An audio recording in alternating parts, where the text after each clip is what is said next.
यमुना के तीरे, यमुना के तीरे पिया मोर कर इंतजारन होना। यमुना के तीरे पिया मोर कर इंतजारन होना। आहू आहू के वट भैया खोल नया पन नैया। आहू आहू के वट भैया खोल नया पन नैया। यमुना के तीरे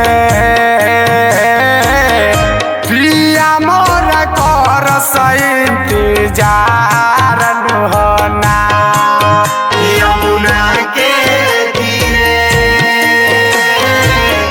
पिया मोर कर इंतजारन होना।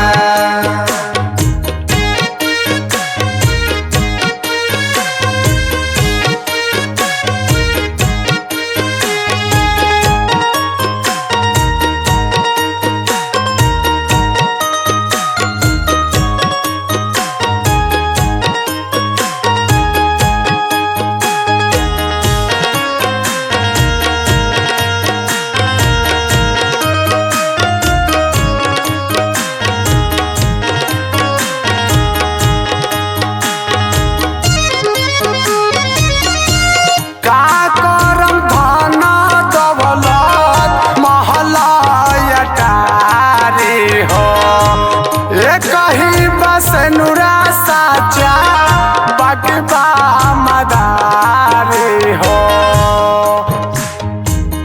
का करम धाना दौलत महलया टारी हो। का करम धाना दौलत महलया टारी हो। कहीं बस नुरा साचा बकबा मदारी हो। उनके पर बरुए, उनके पर बरुए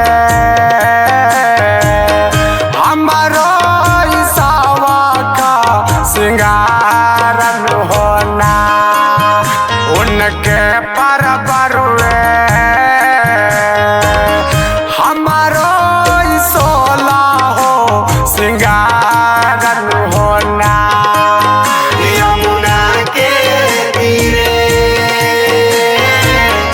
पिया मोर कर इंतजारन होना।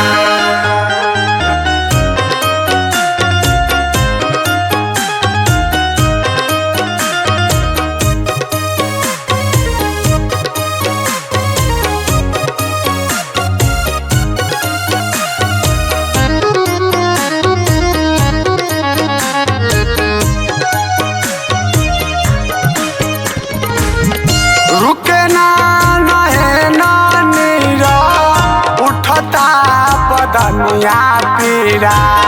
छछना तजियरा हमारो देखेला सूरतिया हीरा। रुके ना नहे ना नीरा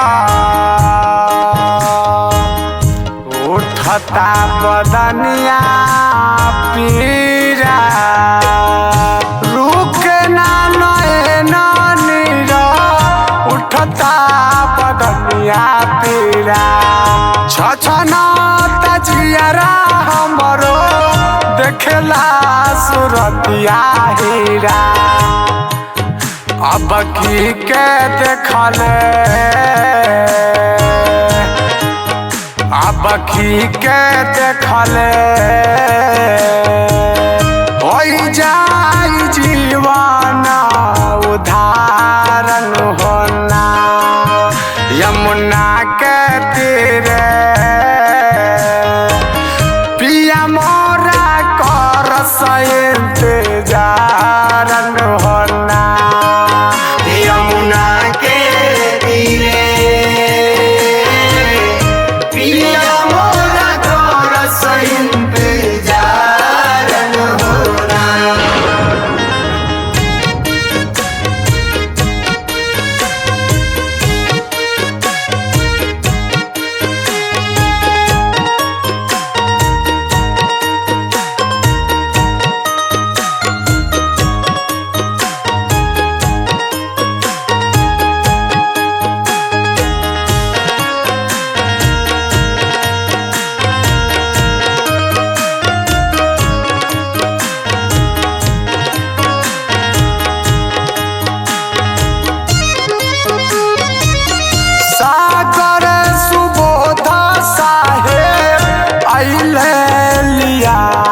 भावन हो। अंकित बिना ना कुछो लगे मन भावन हो। लागे न कुछो मन भावन। लागे न कुछो मन भावन। साकर सुबोध साहेब अइले लियावन हो। अंकित बिना ना कुछो लगे मन भावन हो। मन मिलन खातिर मन मिलन खातिर भइल बबारा बेसुमारन होना। यमुना के तीरे पिया मोरा करस इंतजारन होना। यमुना के तीरे